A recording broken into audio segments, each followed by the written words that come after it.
In this tutorial I'm going to show you how you can keep the rivets and stuff like the screws and dark parts for making a skin out of the original files from WarThunder. Make it look like this, more detailed and closer to the original. As always, go and create a template, remember the name and open the skin folder. In the skin folder you will find your template. You can rename that to whatever you want. For the file that doesn't have an N in its name, this one, and drag it into Photoshop. Now we do have the default file and we're gonna create a new layer and drop the example color onto it. Back at the layers, we want to duplicate the layer. You can do that by right click and duplicate or pressing Ctrl and Y. Drag the layer on top and repeat the process. After creating both of these layers, you can hold Ctrl and click the one below, and now you group them. Different option is to press Ctrl and G. You can rename the group to something like shadows and light. Open up the group and hide the first one. Now double click onto the lower layer. What we are doing now is extracting the darks and the lights out of the original layers. For this, take a look at this graph.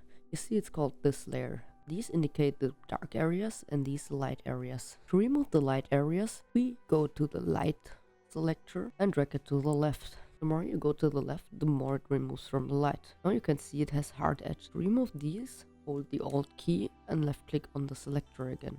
Now it should be divided. Now you can either drag the left selector or the right selector to make a smooth appearance. After you did that, we now removed our light. So we are going to look for the darkened styles. You can choose between these 5 here. Try around with the other options too. I prefer using multiply. You can mix it around a bit till you find the look you are searching for. You can also play with opacity a bit. After you finish, simply press OK. Blend in the upper layer again. Double click on the upper layer and repeat the process, but now with the left, aka the dark. Remove the dark out of the image, split it and adjust it to your lighting. Now take a look at the lighting options. You can again choose one from these 5 or try out with the other options too. Now you can adjust the opacity again from it. After that, hit OK. If you want to get a bit more contrast into that, if you want to and be a bit more precise, you can go and select all of the white areas only, or the areas where you only want the painting. You can now see I selected all the areas I want to be painted. You can now see that I selected all the areas I want to be painted in a different color. Go back to the color and create a mask. Press Ctrl and click on the mask. Now the selection is back to what it originally was. Go back onto the group and create one mask as well. Now I have the